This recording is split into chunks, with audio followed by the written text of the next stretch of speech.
వాళ్ళేంటో తెలుసా? పర్సనల్ వేరు, వ్యాపారం వేరు బావా. వాళ్ళతో వ్యాపారం చేస్తూనే నీతో వచ్చి భోజనం చేయడంలా? అలాంటి వాళ్ళతో వ్యాపారం అవసరమా? నాకు అవసరమే బావా. నీకు తరతరాలుగా తరగని ఆస్తుంది. నువ్వేం చేసినా చెల్లుతుంది. మరి నీ స్థాయికి రావాలంటే నేను సంపాదించాలిగా. అప్పుడు వ్యాపారం రిలేషన్స్ ఉండాలిగా.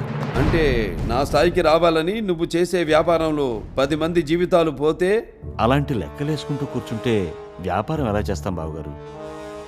ఇప్పుడు ఊరికి రోడ్డు వేసేటప్పుడు 10 ఇళ్ళు పోతున్నాయని రోడ్డు వేయటం ఆపలేంగా, తీసేయడమే.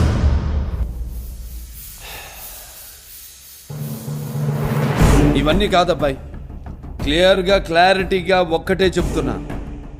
లాభ నష్టాల విషయంలో 10 మంది జీవితాలు పోయినా క్షణం ఆలోచించనన్నాం. మంచి చెడుల విషయంలో బావమరిదిని కూడా చంపడానికి క్షణం ఆలోచించను. నేనే పేషెంట్కైనా ఒకేలా ట్రీట్మెంట్ చేస్తా, అది బయటపడైనా బావమరిదైనా. ఏమండి? ఆ, భోజనానికి రండి. వస్తున్నా గాయత్రి, రా. నీ చెల్లి పప్పుచారు బాగా కాస్తుంది, భోంచేద్దాం రా.